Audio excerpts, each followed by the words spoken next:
こんにちは、久しぶりにアイハーブでお買い物したので購入品をご紹介していこうと思います。なんか最近インスタのストーリー見てると私の友達だったりとか、あとはフォローしてる人がアイハーブ購入品をねこうストーリーに上げてくれることが多くって、その中でね気になったものを少しずつスクリーンショットして残しておいて、あとは私のインスタのサブスクメンバーに教えてもらったもの、そういうものを含めて気になったものをねいくつか買ってみました。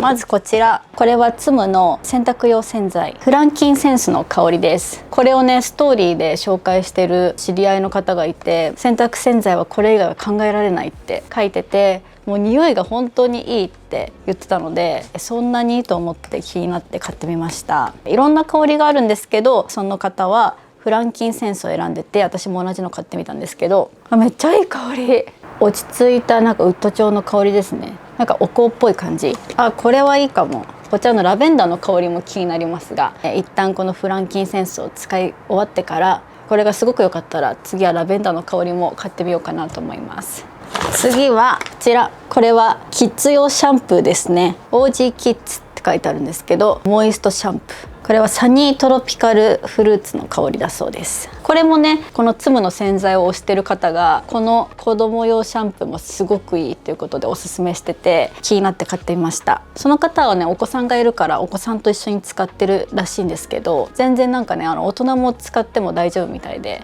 これ気になるんだよねって友達ののんちゃんに話したら、これ私の知り合いの人も子供用だけど普通に使ってるよって、サラサラになっていいよって言ってたので気になって買ってみました。使ってみたいと思います。あとは私のサブスクメンバーの人がおすすめしてくれたヨギティー。ヨギティーも私も大好き、リピートです。ハニーレモンスロートコンフォートということで、喉にいいハーブティーです。これカフェインフリーなんでね、寝る前とかに飲むとほっと落ち着くので、ちょっと乾燥でね喉がねイガイガしたりするので、このハニーレモンスロートコンフォート飲んで夜ね寝たいと思います。次はこちら、バナナマフィン&ブレッド。マフィンかバナナケーキどっちかをねサクッとこう作れるキット。最近朝ごはんがね楽しみで起きてるので、マフィンとかはすぐ作れる粉物っていうのは、気になったものはいろいろ試してみてます。あとはお菓子、こちらはねラズベリーチョコレートですね。中にドライラズベリーが入ったチョコなんですけど、ドライラズベリーの周りにホワイトチョコがコーティングされて、その上に、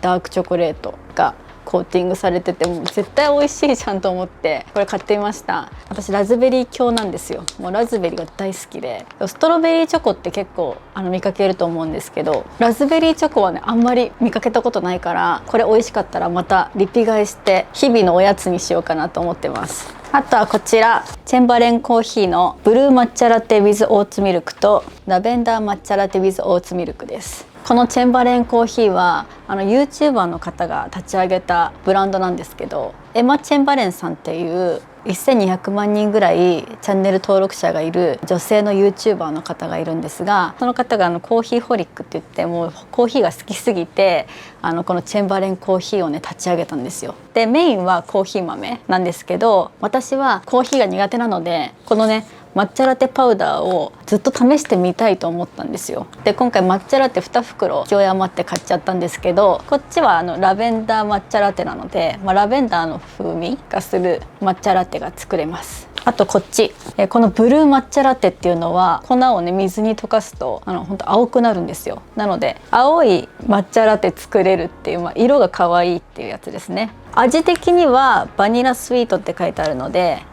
バニラのね風味がすると思うんですが、これ絶対ね作ってみたらめっちゃ可愛いと思うので楽しみで、美味しかったらまたアイハーブでリピートしようと思います。と最後、エッセンシャルオイル購入しました。こちらナウフーズのピースフルスリープブレンドということで、オレンジ、タンジェリン、ラベンダー、カモミール、イラン、サンダルウッドを調合したエッセンシャルオイルですね。スリープブレンドって書いてある通り、寝る前にアロマストーンに垂らしてね使おうかなと思ってるんですけど、最近夜寝る前に夜ヨガしてるので、その時にリラックスするものを部屋の中で香らせて、そしてそこでヨガしたらより体の緊張とかがほぐれてゆっくり眠れるんじゃないかなと思ってこちら買ってみました。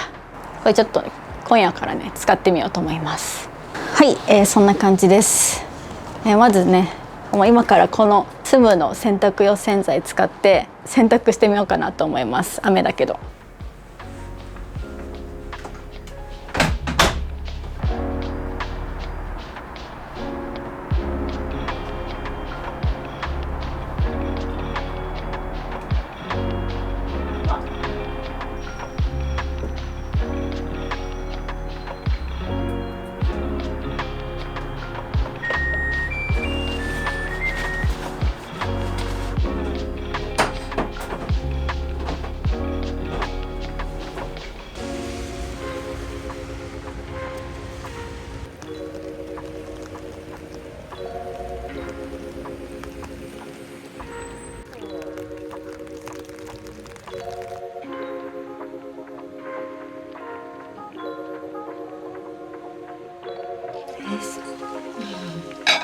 こちらのハーブを入れますね。程度の方がじんわり温かさ継続していただけると思うので、はい、一旦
左脇の下くぐらせて寝かせていきましょう。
おはようございます。昨日昼にハーブ蒸しに行ったんですけど、なんか帰ってからもすごい眠気と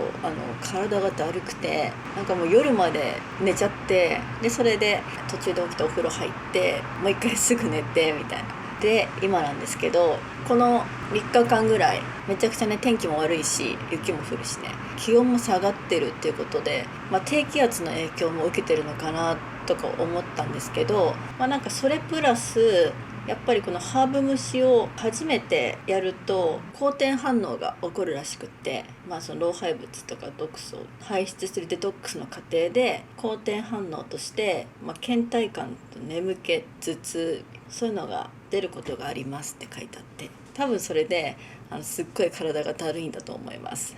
でもなんかハーブ蒸ししたからかなんか体はポカポカしてて、私冷え性で足先とかすごいねすぐ冷えちゃうんですけど、なんかこのハーブ蒸し終わってからは割と指先とかあったかい気がするし、なんか芯からあったかい気がするっていう感じですね。なのでこのだるさとか眠気が抜けきったら割と調子よく動けるんじゃないかなと思います。で、昨日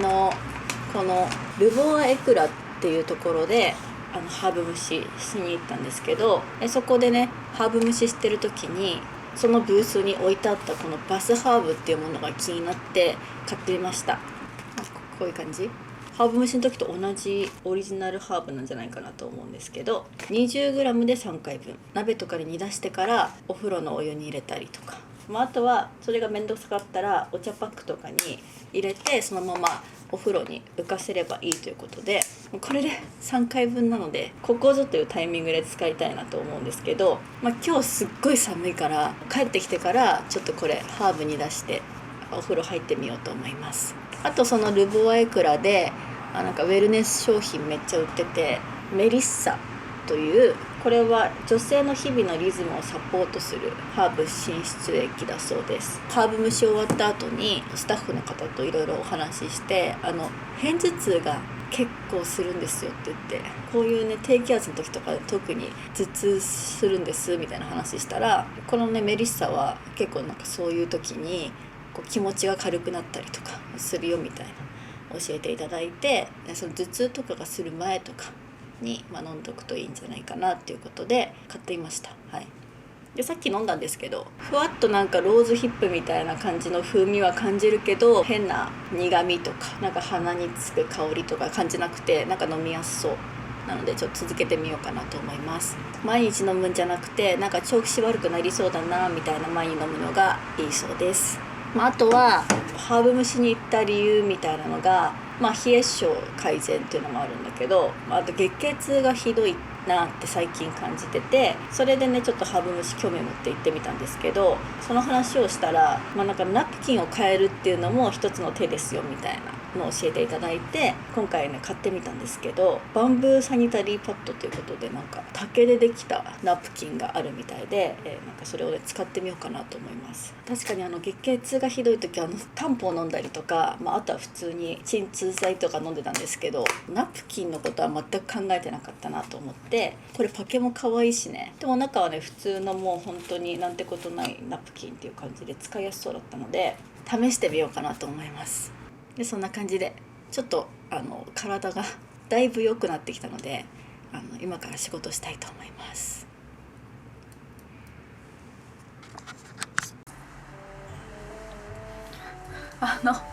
この粒の洗濯用洗剤マジでいい香りです。しかもなんか洗った服めっちゃふわふわな気がします。これって柔軟剤入ってるのかな。いつもの洗剤よりもなんかふわふわ洗い上がりが、確かにこりゃ人気だわ。めっちゃいい香り。なんか液体のままで嗅いでた時はなんかちょっと結構お香っぽくてなんか匂いきついなと思ったんですけど、なんかしっかり匂いは残ってるけどくどくないっていうか、めっちゃいい香りです。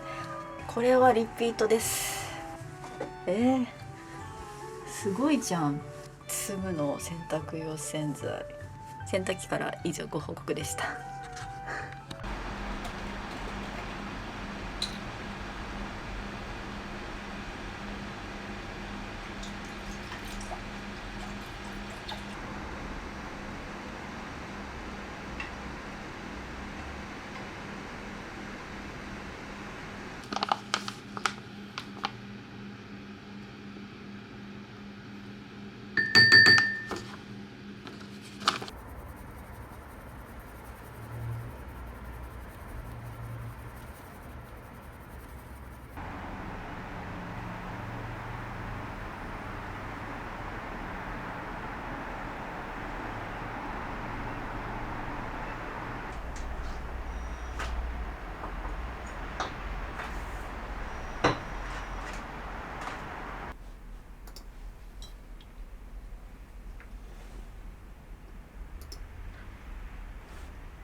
Sound of a kiss stole from the night.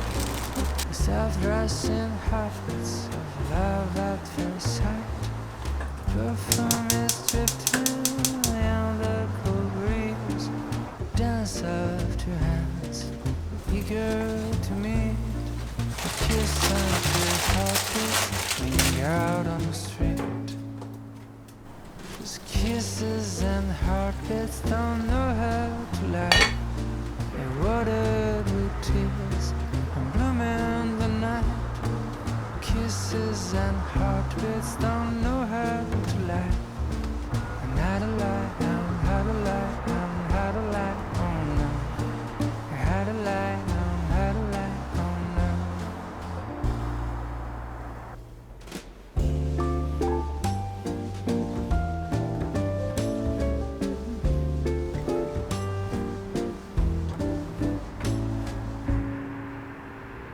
So let's take a step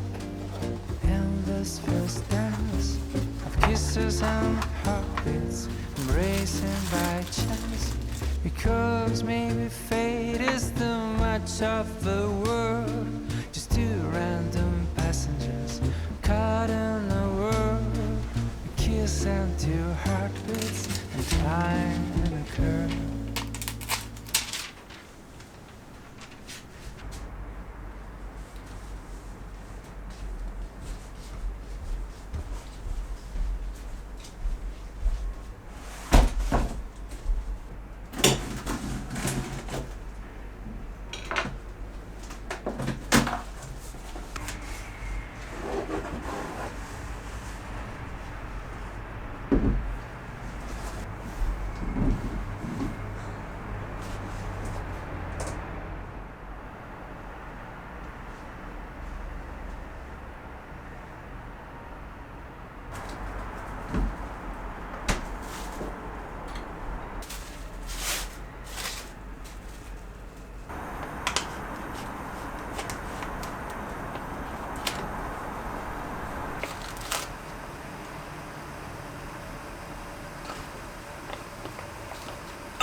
起きてる。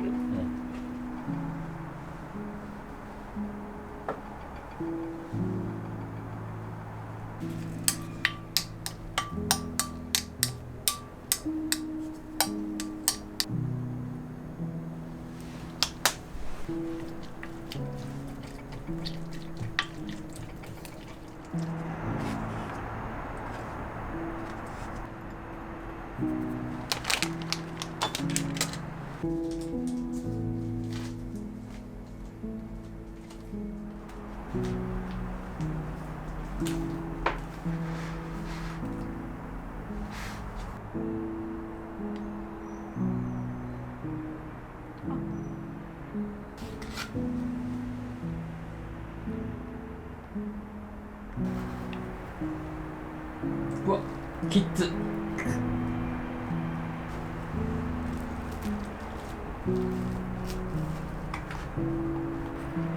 んかね、気持ちちょんちょんちょん。なんかね、ほぼ乗ってなかった気がする。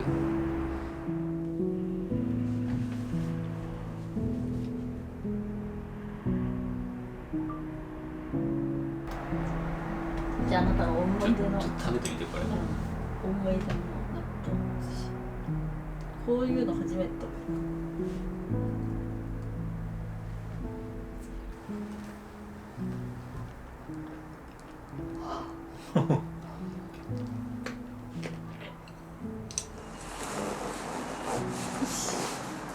で今から陶芸教室の仲間と韓国料理食べ行くんですけど、この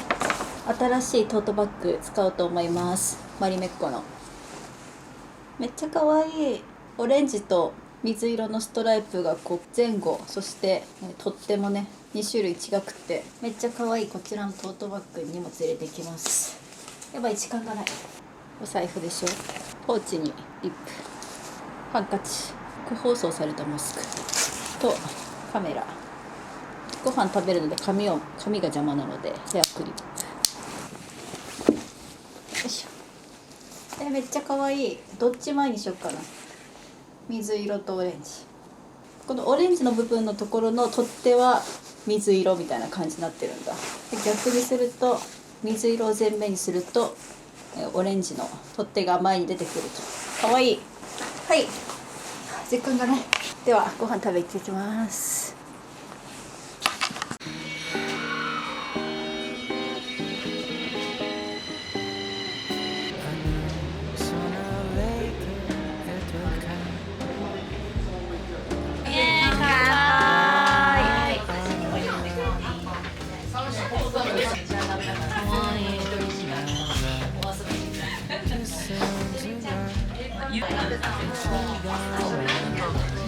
楽しみ、このさ、今撮ってるのとかも知ってるからさ。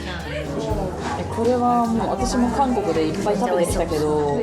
こんなポッサムあるんだと思った。ここのポッサムがさ、初めてだから。人生初。これがポッサムだと思ってる。違う、全然違う。韓国はもっと白菜を蒸してて、それをこう巻くからもっとシンプル。美味しい？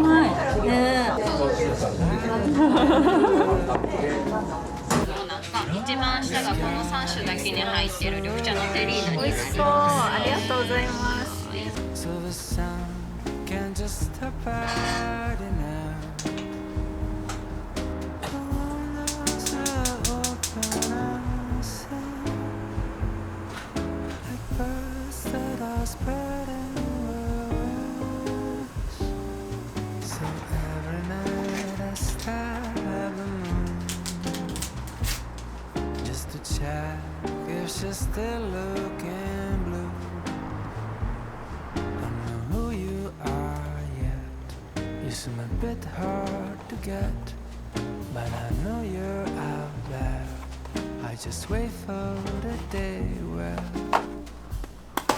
the sky will spread open its clouds,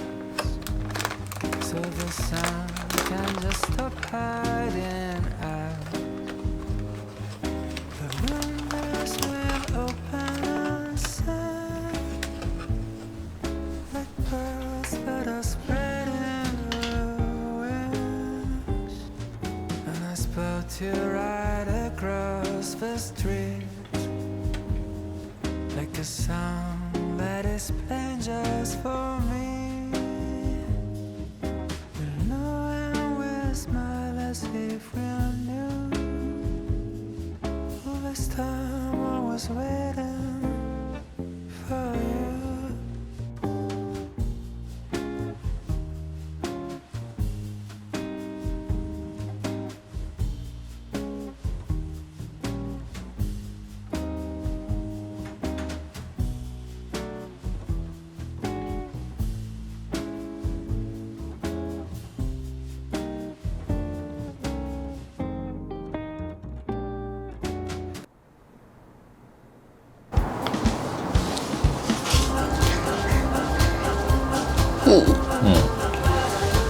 いい、26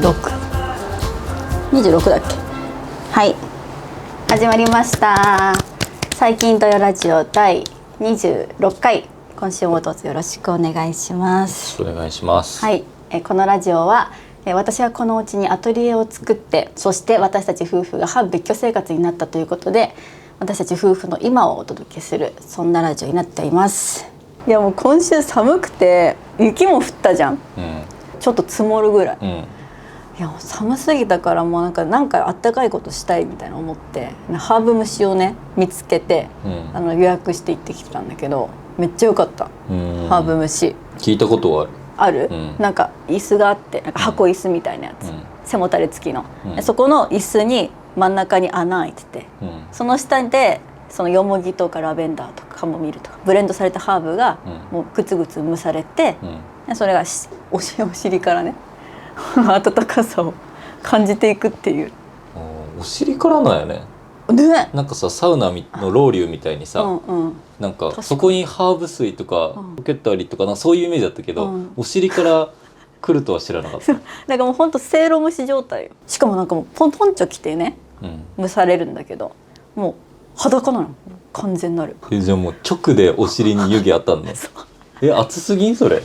ジ暑かったんだけど、個室みたいなところでね、案内されて座るんだけど、じゃあ30分後にまた来ますねみたいな。でも暑すぎるとやっぱりちょっと良くないんで、カンカンになったら教えてくださいみたいな。わかりましたシャーみたいな。でももうカンカンなのよ、座った瞬間から。どの辺がすいません暑いですっていうポイントなのか分かんなくて、確かになんか30分ってさ、1時間やったらさ、確かに言えるけど、なんか30分ギリ我慢できそうな感じもするしね、なんか弱めてもらってさ、なんか絶妙にぬるかったりさ体が冷えちゃうじゃん、それで30分また言えずにさ、なんかこれでいいのかなって思うよりは、むしろカンカンのまま行った方がいいんじゃないかと思って、もうめっちゃ暑かった。しかも裸だからね、下からもういやもう聞いただけで暑そうって思っちゃう。でもすごいね気持ちよくて、この体育座りとかしてハーブ蒸すとよりいいですって言って、全部こうポンチョの中にね蒸気入れてって、なんかじわっと体中あったかくなる、あとやっぱヨモギとかラベンダーの香りをもう直に嗅ぐじゃん、こっからお尻を通過したやつがね。やだ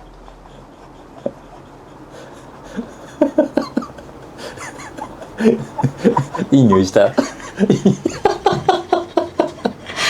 匂いした。いい匂いした。リラックスした。それ考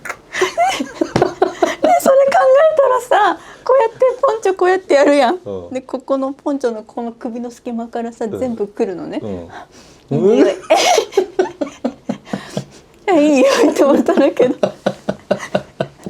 かによく考えたらお尻通過してるよな。そうなんだけど、まあ、いい匂いで、空間自体がもういい匂いでさ、リラックス効果があって、しかもやっぱなんだろう、直にさこの温まるから、お風呂入るとかのレベルじゃない、なんか芯からポカポカ感が感じられたから、なんかあるんやろうね、お尻にね。やっぱなんかね、やっぱお尻からがいいんだろうね。終わった後も爪の指の先まであったかいポカポカしてる感じがして、うんそれがもう結構長い時間続く感じがした。いいね。うんめっちゃ良かった。男性もできたらいいんだけどね、なんかああいうの女性しかできないよね。なんかそう結構ハーブ虫とか、あとぬか風呂はいみたいなの聞いたことあるけど、はいやっぱねその時探したけど、うんやっぱメンズ受け付けてない。カップルハーブ虫とかあったら楽しそう。うんうんしかも意外と1時間4000円ぐらい、あねそう終わった後ハーブティーもらったりとか、あね。うん、今日寒いなとか、やっぱハーブ虫ってなんか冷え性改善とか、うんまた月経痛の緩和とかうん自律神経とか、うん疲労回復とかあるから、また行ってみようかなってうん思いましたね、はい、そんな感じでセルフケアしてた1週間でした今週は。アイハーブでいろいろ買ってみて、アロマオイル使ったりとか、うんグルテンフリーのバナナケーキ食べたりとか、あとこれさめっちゃ美味しいんだけど、アイハーブで買ってこの見て、ドライラズベリーにホワイトチョコダークチョコのこのお菓子超美味しい。食べよ食べてみて。う。うん美味しいよね。これめっちゃおすすめです。トゥルーフルっていうのかなのラズベリー。そんな1週間でした。で、今週のラジオは、前回のラジオでリスナーネームうんがコウヨトリに決めたいんですけどどうですかっていうのを皆さんに、質問したところ、コメントでね大賛成って賛成の声が本当にたくさんいてありがとうございます。ということで、ニコ太郎さん命名のコウヨトリに決定しました。はい。そして私は、このコウヨトリ用のアイキャッチを作りましたので、よかったら見てください。おおWhatsApp ラジオになってるじゃん。なんかその日本語で最近どうよってやりたかったけどちょっとダサくなっちゃうかなと思って英語にしてみたんですけど、ちょっと日本語バージョンも作ってほしいけどね。日本語むずいよね。なんか WhatsApp ラジオありそうじゃない？ありそう。大丈夫？でもほらアイキャッチ用だからそれ別に。あ、まあそっか。そう別に WhatsApp ラジオはありそうだね絶対どっかね、ありそうだよね。ありそう。でももうこれはアイキャッチうんイメージとしてで、私の、思い描くコウヨトリということで、ピンクが私、ちょっとストレートネックの感じと私が好きなピンクと緑のカラー、左下にいるのがあなたですねあなたがよくかぶってるニット帽、ちょっとお腹がタレッとしてるところ、本当だ。はいそしてあなたがこうやってカゴに囲んでるのがリスナーの皆さんですね一匹しかいない。確かに一旦一匹だけど、リスナーの皆さんとしてでそこの卵の殻破ってきてるのが、新規リスナーさんがこれから増えていくといいなという意味でひな鳥です、という感じでこれからアイキャッチはこれにピヨピヨっていうのをちょっと当分入れたいと思います、はい、でもコウヨトリの皆さんってどこで使うか問題はあるよね。リアルに使うところで言うとじゃあ今週もコウヨトリさんから寄せられたお手紙を読んでみましょうみたいな感じ、でコウヨトリネームにするかラジオネームのままでいくかってなるよね。どっちがいいんだろうね。コウヨトリネームにしてみる。コウヨトリネーム〇〇さんからのお手紙ですね。でも新規は分かんないよな。そうだね。じゃあコウヨトリの皆さんからのお手紙読んでいきましょうで、ラジオネーム〇〇さんからのお手紙ですと、でうちのラジオのリスナーさんのことをコウヨトリっていう風に呼ぶ。コウヨトリの皆さんこんばんはとかね。そういう風に使っていきたいと思います。確かに使い方もねせっかく決まったからそううちらが忘れたりとかさしないようにしないとね、使っていきたいと思います。皆さんありがとうございました。あなた何してた？今週？今週はね久々にね、東京来て初めてかな、美術館に行ったよ。初耳なんだけど、いつ？昨日。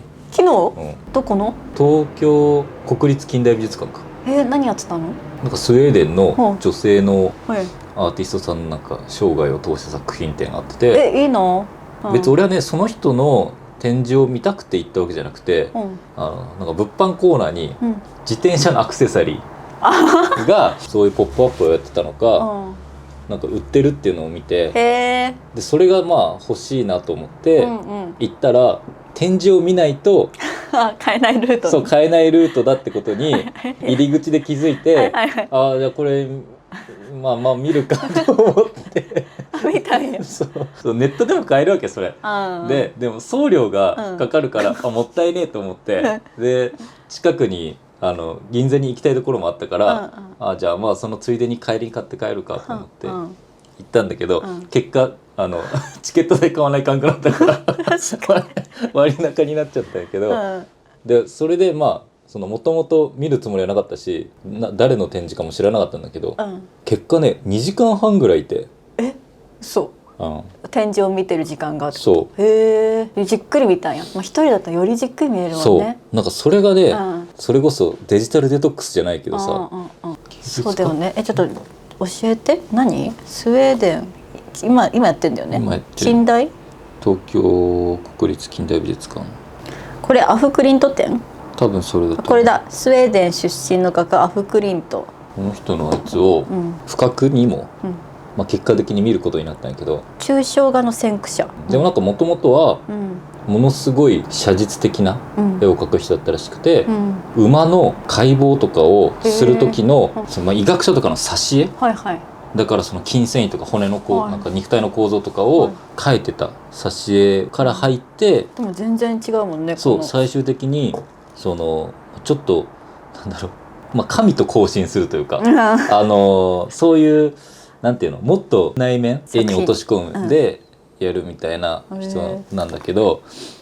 なんとなくその概略をさうんパッと見ながら、うんうんでもなんでこういう絵になったんだろうとか、うんうんその年代ごとで作品が並んでるのを見て、うんなんかずっとなんかこういう形こういう色味が多かったのになんか突然ここであなんか急に直線出てきたなとか、心境の変化みたいなそうっね。ていうのを自分なりにうん解説もあるけど、うんある程度一旦一周自分で見てうん考えて、うんでなんか答え合わせじゃないけど、うんなんかことをやっていくとなんかすっごいなんかうんリフレッシュしたっていうか、うんその思考が別に自分が考えたことが正解だったわけじゃないんだけど、うんなんかその的を得てる思考なのかそうじゃないかじゃなくて、なんかそれをなんか過程を考えてる時のうん自分の、うんうんなんていうの、ここねわかるよそういうそうなんかそういう瞬間がうん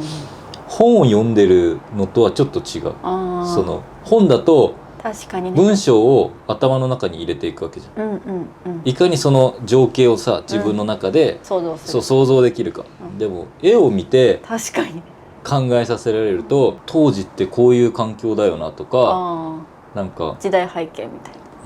何を伝えようとしてるのかみたいなことを考えるのが本とはまた違うなと思って、うんなんかいつもと違う部分が刺激された感じうんうん。がしてすごく良かったんですよ。めっちゃいいうん一日過ごしたね。そうで結果的にねうん。そのお土産も買って書いたね、ちゃんと書いたんね。うんへえ、いいね、確かに。私も美術館とか行ってさ、こういう作品展行ってもさ、うんなんだ誰かと行っちゃうよ基本的に、うんね、よくデートとかでも行くじゃん。そうするとやっぱさ、お互いのもうそろそろ行くみたいなさ、うん雰囲気とか見るポイントがお互いやっぱ違かったりするじゃん、うん人間でさ。そうするとこう自分のペースで見れないとね、うんよくあんまり考えないままふえみたいな感じで行っちゃうけどさ、うん確かに一人だとじっくりさ作者の深層心理みたいなのを考えながら自分にも当てはめながらみたいな感じで見れるのいいね。あとなんか人の量うん、ちょうどよかった。ちょうどよかった。よかったね。もうさすごいさ寒かったからだよ。そうか、うん混んでるとさちょっとねわかる。難しいよねまたね。うんうんそうめっちゃいいな。私も今度一人美術館しよすごくいいですよう。。うん。私ね、あと一人水族館したいな今度。私好きなの魚見るの。ヒーリング的な感じで。でも俺の釣りには付き合ってくれる。いや見れてたらすごいずっと見れるんだけどさ、うん川底まで見れてんなら、う一生見てられる。釣れたら見れるよ。じゃあ今度行くか。そろそろですか？そろそろそろそろバス釣いいシーズンりシーズンですか？いいシーズン入ってくる。じゃあちょっと行くか。あとね、うんまたカレー屋さんにね言ってたね。それは知ってた。グルガオンっていう、うん銀座の多分すごい有名なねグルガオン？グルガオンっていううん本当ね有楽町から歩いていけるとこなんだけど美味しかった？美味しかった。本当。じゃあ皆さんもぜひカレーダルパートじゃないの？カレーなの？ダルもある。ダル。ダル豆ね。豆ダルって言うんだ。いやうまいよマジで。本当。うんあなたダルバート旅いつ行くんですか？いやなんかさそういえば皆さん待ち望んでる人もいるかもしれない。ダルバー旅いつかなーって。いやネパールね、ネパールが、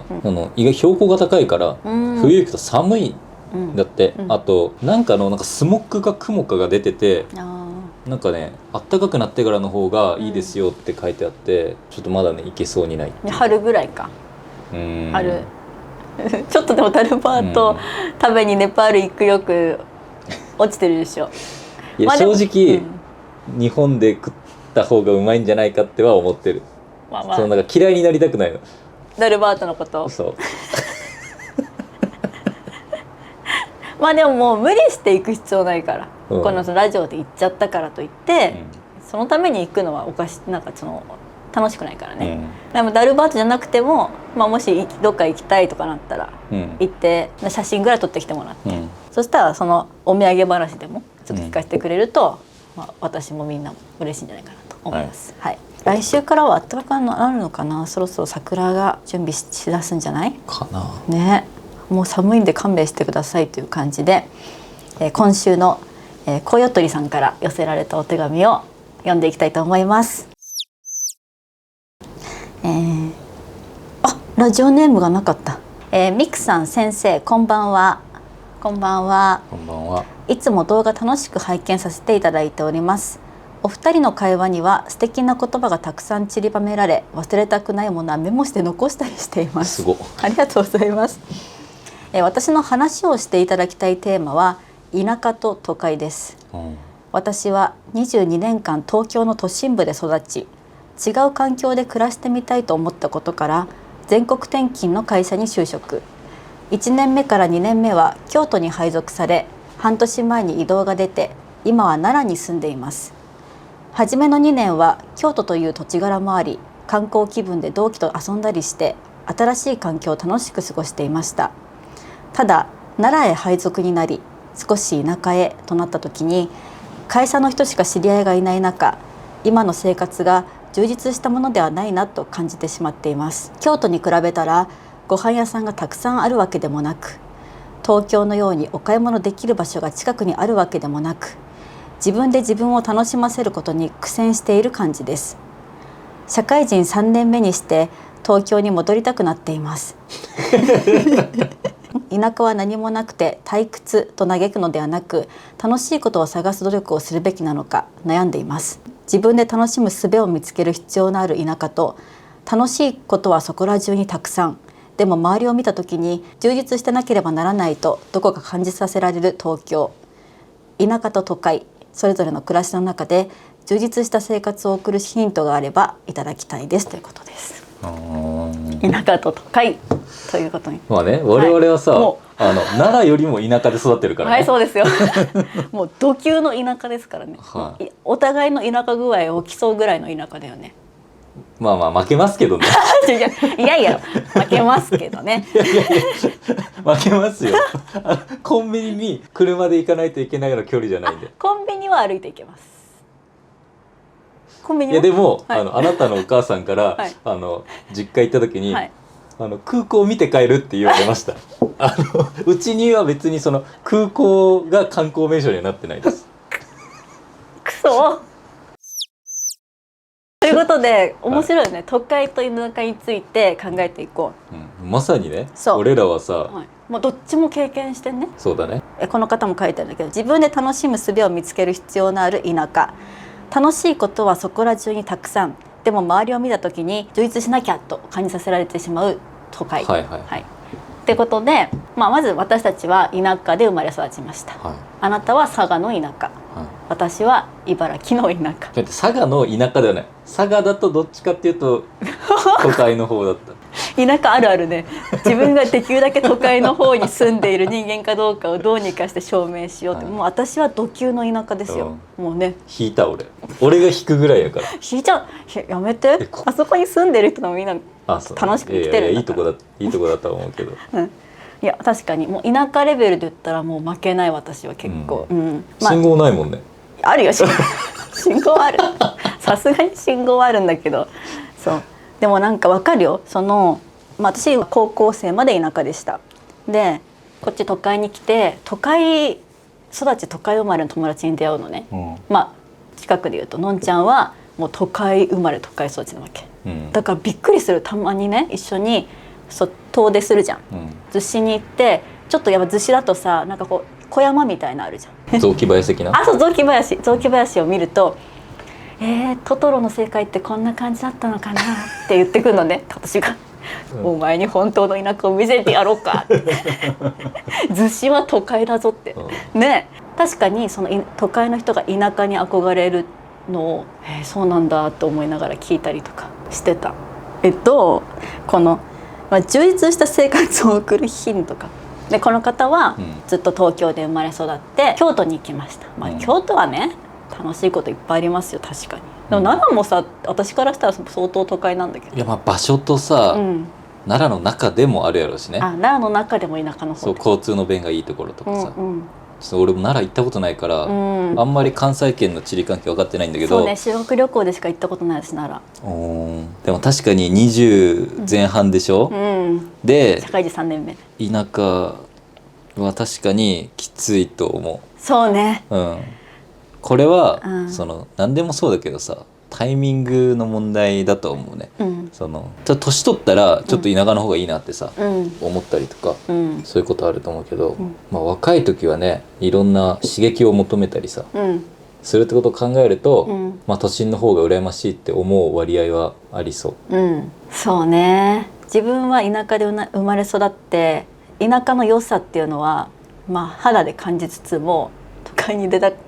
くて、社会人になったら出たじゃん。でも今大人になってあの時の田舎での思い出ってめっちゃ最高だったじゃんって思えるの。田舎生まれだから。ないなんかいや昔はあったんかもしれんけど、俺は別にもともと東京に憧れがなかった人間なんよ。多分九州の人って、そんなね東京への憧れがちょっと多分薄いんだと思うね。福岡行くじゃん九州の人。そう、で逆にさ、その茨城とかさ、あの辺の人たちはさ東京への憧れ強い。やっぱこれ結構あるあるなんだけど、その東京周辺の関東にあるある、一旦千葉とかで予習してから東京行くの。一発目から東京行くのは怖いの。だから一旦千葉で都会に慣れてみて、都会ってこういう感じねって言って東京に行くの。ってぐらいやっぱ東京に行きたいって気持ちはあるね。やっぱ近いっていうのもあるから、行ける距離ではあるから。あなたはでも高校まで茨城で、大学から東京でしょ。専門学校がね、で社会人で福岡でしょ。福岡行っちゃって、で台湾1年住んで、東京に3年目、だから東京ピヨピヨだよ。で俺も大学まで九州、じゃあ社会人2年目までか、で台湾5年、東京3年、ピヨピヨじゃんうちら。俺東京に行くまでは、東京行きたいって気持ちはなかったよ。で来た当初も別にうわ東京めっちゃいいわ、俺もうここから離れたくないっ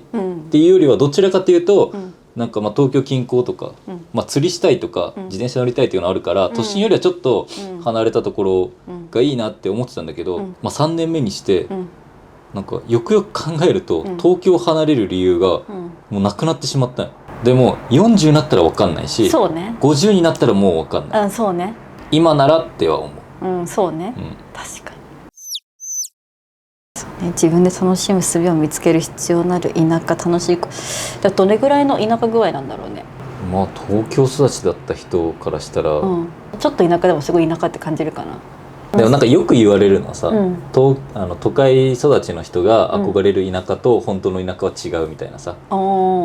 ては言うよね。思ってたんと違うって、やっぱ都会育った人は思うみたいなね。そうだね。なんかこの前東京育ちの人に聞いたんだけど、田舎でさ田んぼ道あるじゃん、あそこ走ってるとめっちゃ怖くなるって言ってた。そんなことないからって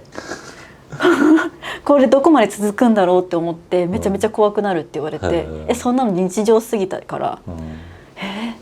そうなんだって思うから。やっぱ確かに都会から田舎は結構きついよ。だからやっぱ一時期流行ったじゃん、古民家とか行ってさ、地方移住がね。そうそう。確かにそれでさすごい生活が豊かになりましたみたいな、いろんなものから離れて自給自足でっていう人もいると思うけど、やっぱ都会から田舎はねこっちのパターンは結構きついと思うね。その上で奈良に、どのぐらいの田舎か分かんないけど住んでるっていうことで、充実した生活を送るヒントという。もうすっげえさ田舎っぺ発言していい？いいよしてこ。都会育ちの人たちはやっぱ小さい時から楽しみすぎたよ、そうだね、ちょっとは田舎でしごかれろってそうだよ。こっちはもうちょっとでも都会に住みたいとか、うん東京に憧れてる人が一定数いるわけじゃん。東京でおぎゃーって生まれて東京で暮らして、いやそれは辛いこともあったと思うよ都会ならではのね。でも、ないでしょって。もう家からさ、そうだね。とんでもない重たい教科書が入ったさ、リュックを持ってさ何キロも歩いてさ、そうね途中さもう虫の大群に襲われたりさ野良犬にさ吠えられたり野さ、良犬に追っかけられたりね、もうなんか雑木林みたいな林の中歩いてさ、だんだんついていけないでもやっぱ、それは田舎にもいいとこ悪いところあって、都会にもいいとこ悪いところあるよでもやっぱ都会で生まれ育った人はやっぱ人生において絶対得してるわけ。そうね、それは教育においてもそうだし、ね、何かを手に入れるのもすぐだしね、自然にいろんなものが与えられて目の前にあったんだと思うよ。そうだね。でも僕らは知らないわけ。そもそも知らないわけ、その世界を。そうそうだから自分たちで見つけ出さなきゃいけない、うん遊び場も自分たちで作り出すから、そう林をこうかき分けてったらさ、トトロでさ、メイちゃんがこうやってさ草かき分けたらさ、突然空洞できるじゃん、あれって絶対あるのね田舎にも。なかったでそこにみんなでここは秘密基地にしようって言って、こう家からいろんなのに持ち寄って秘密基地に入る前には暗号を言わなきゃいけないとか言って、そうやって遊びを自分で作ってきたようちらは。なかったから、どこにも行けなかったから周りでどうやったら遊べるかっていうのをやってたよね、やってた。自分たちで遊びを探したわけよ。そうでも君たちはこの都会コンプレックスを。都会コンプレックスでも確かに東京の子たち確かにこっちに住んでさ、帰りにスタバ寄ったりとかするわけでしょ、ちっちゃい時から私たちは俺は大学生になるまでスタバ知らんかったよなんか惨めな気持ちになそうった。だね、ちょっとグッてなって、まあ、そういう時もあるさ。そうだね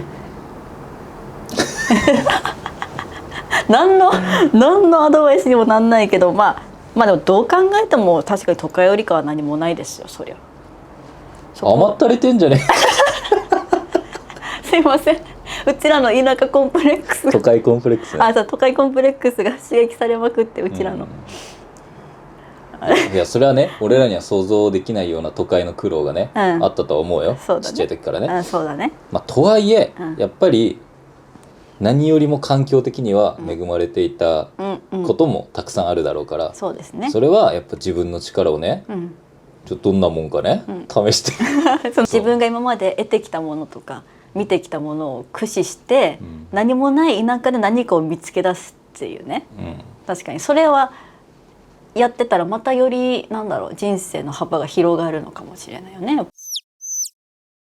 田舎はそうじゃなくて普通にその辺を歩くことの方が楽しいかもね。ただなんとなく川沿い歩くだけでもより自然感じれたりするじゃん。でもそれはあると思うよ、そのね今東京に3年住んでみて思うのは、やっぱ東京だと自然に触れる機会が圧倒的に少ないわけよ、田舎に比べると、今の俺の趣味で言えば、やっぱ田舎の方だったら、その自転車走りやすいなとか、例えばランニングするにもいいコースありそうだなとか、探しやすいよね。そういちいち信号で止まんなくていいなとか、ドライブとか、なんかバイクのツーリングとか、なんかそういう趣味はやりやすそうだなと思う。そうだよね。し羨ましいなと思う。そう夕日とかもさ都会に比べればものすごい綺麗に見えたりする瞬間あるじゃん、田舎だと。広いから遮るものがなくて、でもビルの隙間から見える大きな夕日も綺麗よな。もう染まっちまったなおいでもやってみてほしいけど、そういうなんか自然と遊ぶとか、なんか自然を楽しめる趣味が見つかるといいなと思うよ。そうだね、確かに。じゃあ充実したヒントっていうなら確かに自転車買ってみるとかね。なんだろう、創作活動とか。ね、確かに、そういいと思う。多分ふとした瞬間に思うんだろうね、私ここで何してんだろうって多分わかるよ。でもそういう経験がね、人生にとっては大事ですよ。そうだね、まだだってほら京都2年目奈良1年目ですからね。まだ田舎の命もまだ感じてないんじゃないですかぱりこう歩いてて目の前にウシガエルが飛んでくるまでがね、田舎のあれだと思います。うわーっていう、こんなにカエルって大きいんだってびっくりしたりとかね。俺でもついていけないんだよ。嘘、出てこない。カエルはウシガエルはいたけど、いたでしょ。目の前にポンと出てきた。目の前に出てくるよ、ぴょぴょって。うわーって、こんなジブリのウシガエルってほんとまんまだなみたいなの感じれるのがやっぱ田舎ですか。はい。よくいいかな。こんな感じで、まあでもぜひ皆さんの田舎エピソード、田舎でこういうことをやって充実してますよっていう人がねいたらぜひ教えてほしいね。あとこの方のために奈良だったらここ行くといいんじゃないですかっていうのもあったらぜひ、私も奈良行ってみたいし、ね、あったらぜひよろしくお願いします。コヨトリの皆さん、この迷える田舎1年目のピオドリはい、田舎を教えてあげてください。田舎の良さをね、都会の良さはねもう十分知ってると思いますし、はい、与えられた刺激か、作り出す刺激か、おお、ということですね。そうです。スパークしましょう。はいじゃあそういう感じで今週は以上とさせていただきます、はい、引き続き、私たちへの質問相談、あとはトークテーマ随時募集中です。本当にいつもたくさんのお手紙ありがとうございます。では今週のラジオは以上です。この動画が面白いなと思った方はグッドボタンとチャンネル登録よろしくお願いします。それではまた次の動画でお会いしましょう。バイバーイ。